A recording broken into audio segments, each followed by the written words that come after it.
Naalala niyo pa ba yung huling beses na naging mabait kayo sa sarili niyo?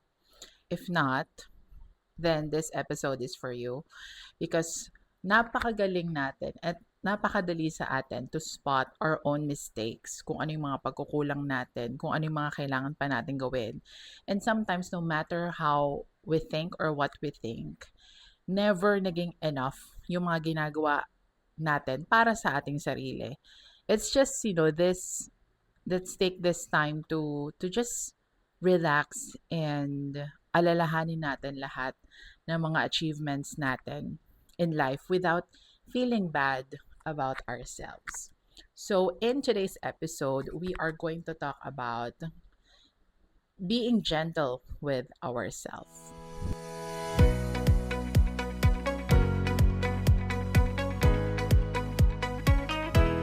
Hey everyone, it's DM and welcome back to Detox with Me, and we are on to episode 3. Alam nyo yung nararamdaman ko ngayon while recording this podcast or this episode is really related to what we are going to talk about today. And to be honest, I'm not feeling great today. Like, I don't have the motivation to even record this episode. And to be honest, once you have watched this is also the day that I just recorded a podcast. So I'm sure it will be just a quick edit and you will just, see like the vulnerable me. Like, wala nang social media effect or what. It's what I'm feeling right now. Wala pang ako ligo, wala pang anything. I just put on lipstick para man kahit paano I look okay in front of the camera. But this is what I am talking about. And this is what I have always been thinking about, na sometimes we forget to be gentle with ourselves. And being gentle with ourselves, it's not kind of, pero napakahirap niya talaga. Kasi tayo, among all of the people that we know and we surround ourselves with, tayo yung nakakaalam kung sino ba talaga tayo o ano yung nararamdaman natin, ano yung naiisip natin. Kaya tayo talaga yung pinaka naapektuhan sa kung ano ang ginagawa natin at yung mga hindi natin ginagawa. That's why I decided na kahit sabihin ko pa na next week na siguro magre-record, pero hindi, sige, I'll do my best to record this episode even it's not the full setup with the microphone that I use here. I'm just gonna use the usual microphone that I'm using for short content. But for the sake of me recording this video, and this is me showing up for myself, and I see it as, really important that we do something for ourselves kahit hindi natin feel o kaya naman wala lang tayo sa mood. It's just that it's a small win din sa akin to just hit record kahit di ko alam kung ano sasabihin ko. But yeah, that for me is being gentle with myself, na hindi ko kailangan maglagay ng pressure sa sarili ko o hindi ko kailangan, I don't need to put on this face in front of the camera just to please other people of how I look like, or I don't need to prepare anything na, for the sake of this video. It's just, my bare self. And for me, it's really important that we take that into consideration kasi oftentimes we always think about what people are gonna say about us. Now, we forget kung sino ba talaga tayo or ano ba talagang gusto natin kasi, muulan ba? Kasi we always consider kung ano yung gusto ng ibang tao para sa atin or yung iniisip natin na gusto nila for us. Sometimes we don't even realize how hard we are on ourselves until we feel drained and pakiramdam natin na ano ba? Sino ba talaga ako? Ano ba talaga yung gusto kong gawin? O kaya naman for some reason, pagod na pagod ka nang hindi mo alam bakit. It's just, you feel tired, wala kang gana, wala kang gana sa buhay. You don't even know what you want to do in this life. And to be honest, yun yung nararamdaman ko at this point in my life. And ilang taon ko na rin siya nararamdaman. Like, people think that I have figured out everything. And yung mga sinasabi ko online, it's, purely based on my experience. Kasi nga, yun talaga yung nararamdaman ko. I feel like wala akong purpose sa buhay. For many, many years, lagi ko yun sinasabi. Hindi ko alam kung anong purpose ko sa buhay. Hindi ko rin alam anong gusto kong gawin sa buhay na to. But, it's important na you really expose yourself to different types of people or to different types of experiences because kasi nakakatulong talaga siya for me na to little by little malaman ko kung saan ba talaga ako patungo. Kasi I'm the kind of person na pag nakaramdam ako ng lungkot, wala na, hihiga na lang ako, tatahimik, magmumukmok, at ayoko nang makipag-usap na para bang pakiramdam ko wala ng pag-asa. I'm sure many people feel that way. That's why, as much as I can, I am trying my best to be kind to myself. Na okay lang, if I need to rest, then all I need to do is to just rest. I don't need to force myself to do things that I don't feel like doing. But minsan talaga may mga times na hindi, kailangan kong bumangon, kailangan kong gawin yung mga bagay na kailangan kong gawin. Kasi okay lang naman magpahinga, pero kapag nakikita ko na apektuhan na yung mga ibang aspeto ng buhay ko, that's the time na parang kailangan ko nagisingin yung sarili ko na hindi pwedeng forever ako magmumukmok. Kailangan ko rin to show up for myself at maging mabuti sa sarili ko. Kasi napansin ko rin kapag when I'm not being kind to myself, that also reflects on how I treat other people. Being unkind to myself, actually nag-build up siya ng insecurity sa sarili ko. Kaya nagkakaroon ako or nade-develop ko yung hindi magandang pag-uugali na I compare myself to other people or I get envious when I see other people achieving something in their life. Na kapag nakikita ko sila on social media, na nakikita ko na parang successful sila or may mga tinatamasa sila sa buhay na hindi ko pa napupuntahan or na-achieve.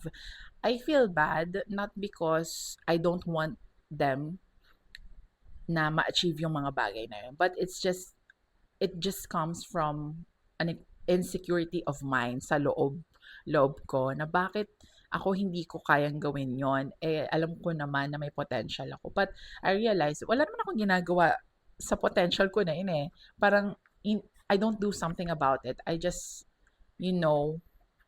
tumatahimik lang ako and if I don't feel like doing anything, hahayaan ko na lang yung sarili ko na magmukmok, ganon. May mga times pa rin na gano'n. Actually, marami pa ring beses, marami pa ring times na gano'n yung nararamdaman ko. But I can see some improvements that I have done in terms of being kind to myself. And being kind to myself, it does not mean na you don't care what anyone says or dinidisregard mo na yung mga bagay na mga ginagawa ng mga tao sa paligid mo. Of course, there are still moments that I think about what other people are gonna say or ano kayang opinion nila sa akin. May mga ganun pa ring moments, but I can see the improvement in terms of I know how to handle it better now. I don't let it dictate kung ano yung mga gagawin ko sa buhay. But, like, for example, creating this content or starting my podcast, ayoko talaga siyang gawin. Not because hindi ko talaga siya gusto. Because I love talking. I love talking about personal development. I love sharing my own experiences. It's just that nag-hold back lang ako because I keep on thinking about ano yung opinion ng mga ibang tao. Paano kung walang manonood? Paano kung mainis sila every time that they see my face on their feed or on their YouTube or on their different social media. Because of that, talagang nag-hold back ako and iniisip ko, wag na lang, ayoko na, hindi ko na lang sisimulan kasi nahiya ako na mamaya pag-usapan lang ako ng ibang tao. But, alam mo yun, that's That's the point eh. Although I'm not really aiming for to becoming famous or any of that or to be well known. But the fact that people talk about you or the fact that people watch your content, it just means you're putting yourself out there.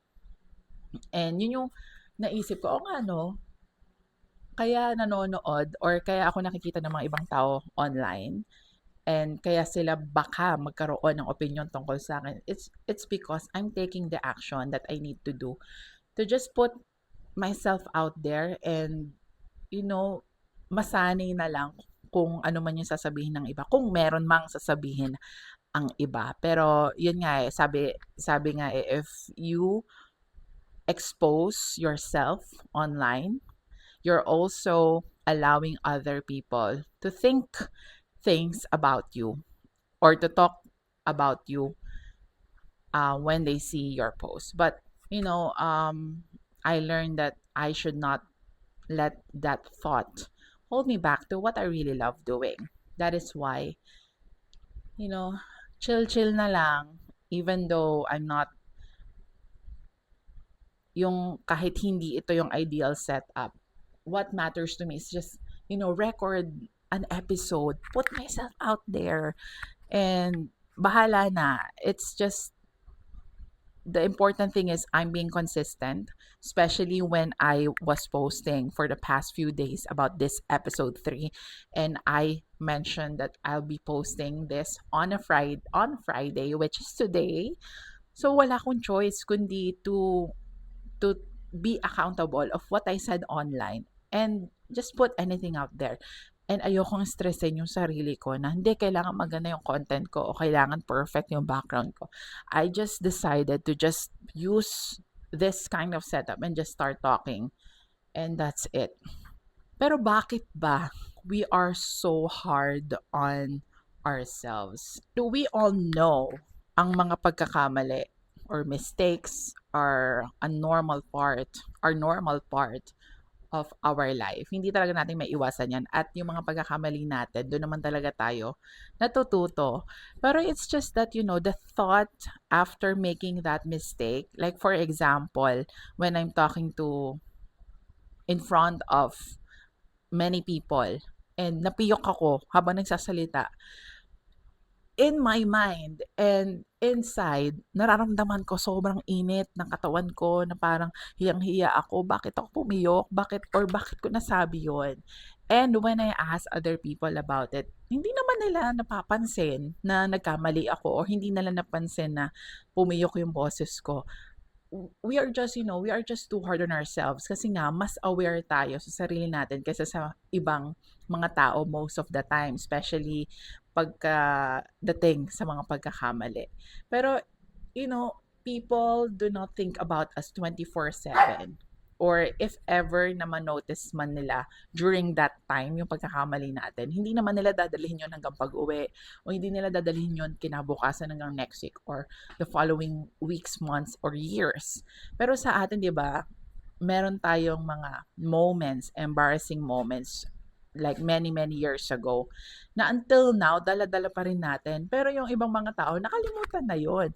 It's just, we are just too harsh sa sarili natin na nakalimutan natin na, it's normal to make mistakes. And, hindi ko rin ma-imagine. Like, I still think about, halimbawa, yung, nung bago pa lang ako nagda-drive and magpa-park ako sa bahay namin. Tapos, ang pag-park kasi namin is always paatras from the main road. Kasi yung kalsada ng bahay namin, it's, the main road talagang daanan siya ng truck, daanan siya ng sasakyan and all that. Yun nakagad yung gate namin. So, walang paraan.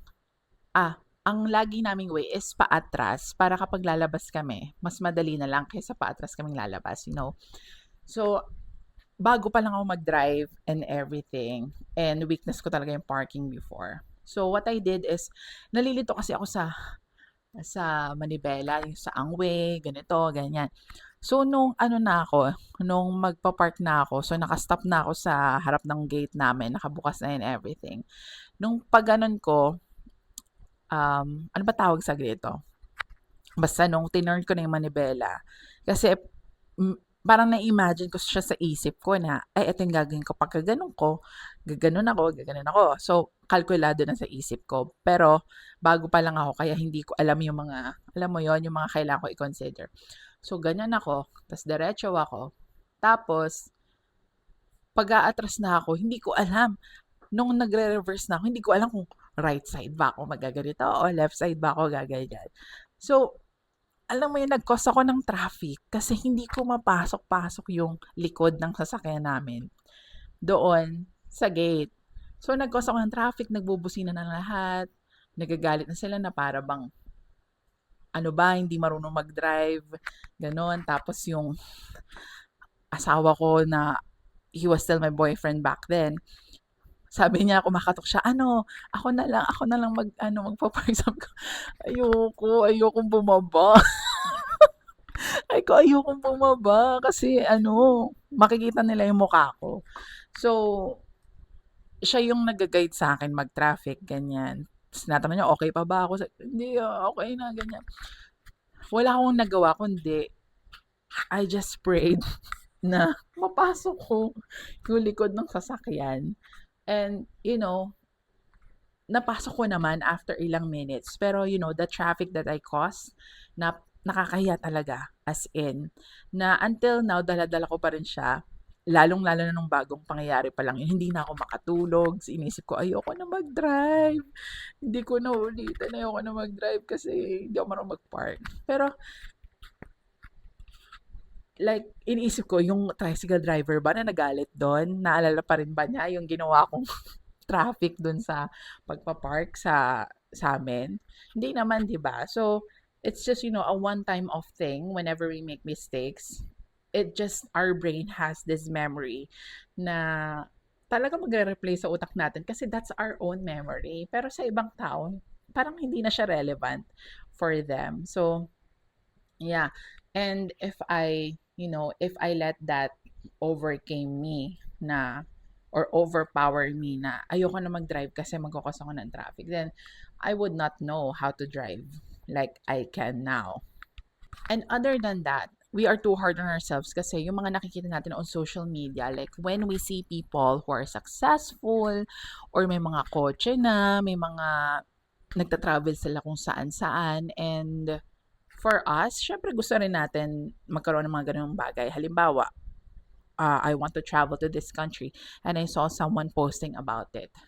Parang may time, I I admit na parang nape-pressure ako. Ba't ganun? Saan nila kinuha yung pera nila? Bakit?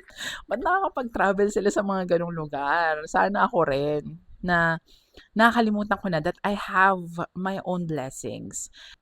My friends always remind me of that. Na sabi ko, saan nyo ba kinukuha yung pera nyo? Bakit nakakapunta kayo kung saan-saan? And then they always remind me of my own blessings na it's because I'm prioritizing other stuff, like other things na for investment rather than traveling. So it's just, a matter of different priorities na ginagawa natin in life. They have their own blessings. I have my own blessings. So it's really important that we always look at our own blessings and to learn how to be grateful kung ano yung mga meron tayo. And if I want to achieve something or if I want to buy something, then I know that I need to work hard for it or I need to keep on working or save up for that thing na gusto kong magkaroon ako. Right now, I love always looking back. Napaka-importante sa akin that I always look back to where I came from. Like 5 years ago, is it 5 years ago? Teka. Kasi 2017, I started my radio journey. 8 years ago na yon. So, basta before that 8 years ago, I really cannot hold a microphone and speak using a microphone kasi was very, very insecure with my voice. As in, ay, ayoko ng microphone kasi nga malaki na nga yung boses ko. Tinutokso na nga ako sa boses ko. Tapos magma-mic pa ako, lalong lalakas yung boses ko and maririnig ng ibang tao. And I mean, if I look at it now, I mean the big difference is I can just do this and speak using a microphone, and I prefer holding a microphone than not holding a microphone. And I can just express what I think and what I feel using a microphone. And that's a huge win for me because I know deep inside that I love doing this, but it's just that I am afraid of what people are going to say about me, especially if they would hear my voice. And lagi kasi nakatatak sa isip ko na boses lalaki ako, or hindi maganda yung boses ko kasi boses, basta hindi siya boses mambabae. Right now I just embrace it because I chose to just do something about it. That's why way back in 2017 I joined sa INC Radio. It's a radio station by the Iglesia ni Cristo, and I joined there as a volunteer host. And that's where it started. Like, I still remember how I sounded during those times, and iba.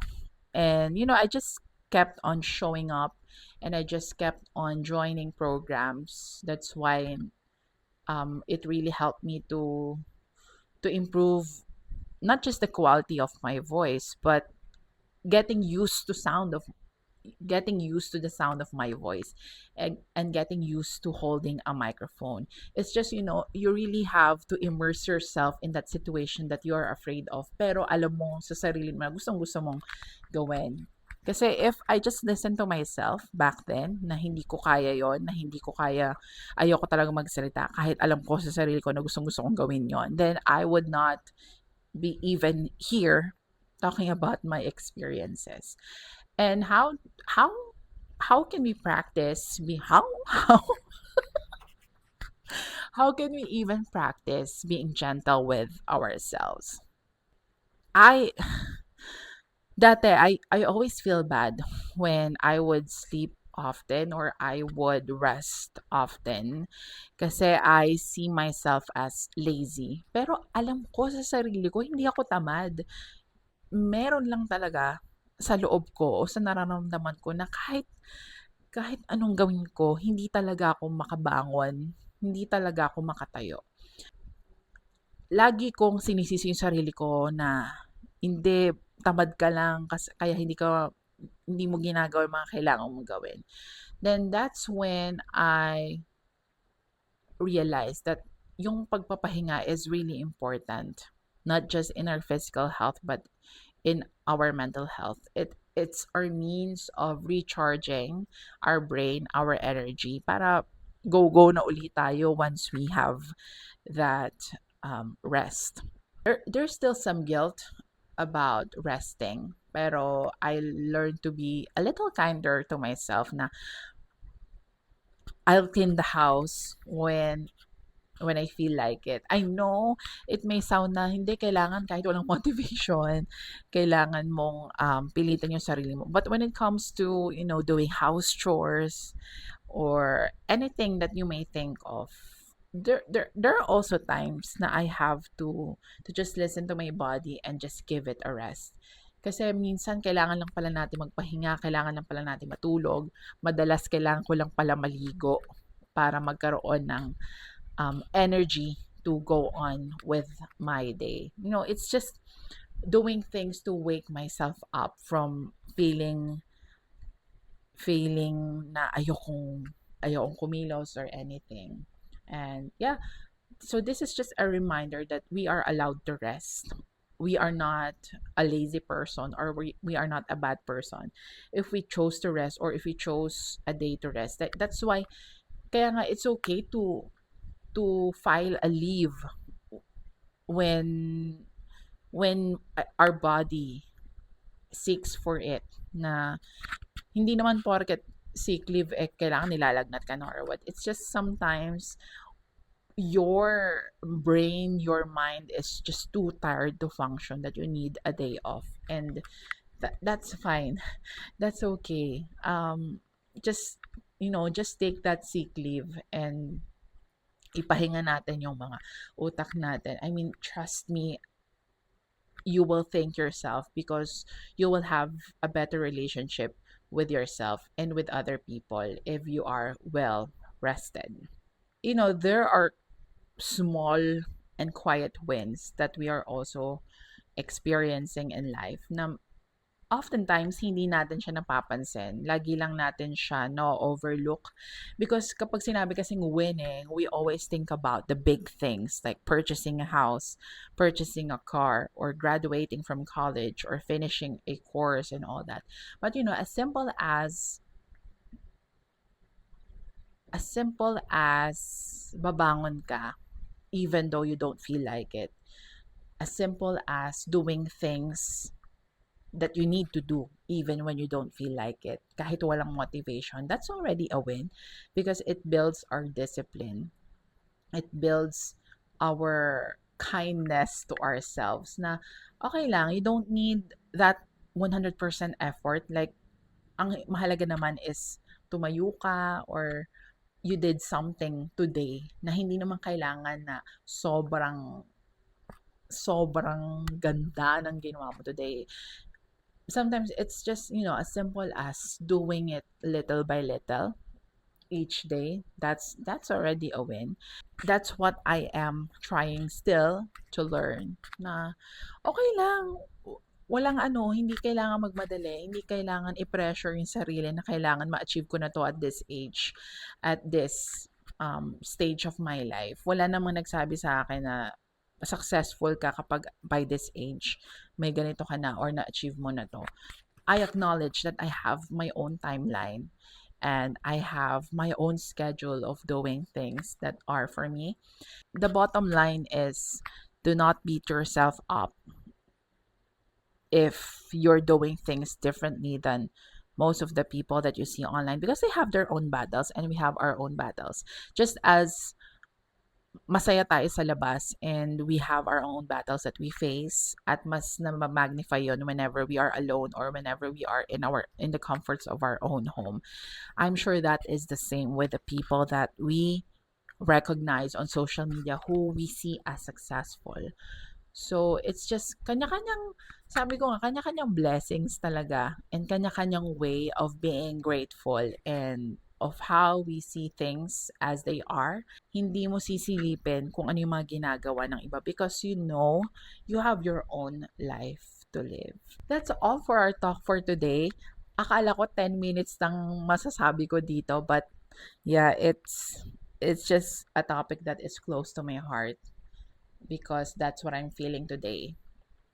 Nah, I'm not feeling myself today, but I need to do something for myself because I need to be kind to myself because I notice that if not I'm not being kind to myself, I'm also not kind to other people. So, yeah, that's it for today's episode. Thank you so much for joining me once again today. And if you have watched this until the end, I appreciate you so much for watching this. And if you know someone who is a little less kind to themselves, then please do share this episode and hopefully this will help them to be a little kind and a little gentle with themselves, with themselves. Hindi ko rin naman alam yung English, pero yon sana makatulong sa inyo. So, until next time here in Detox with me.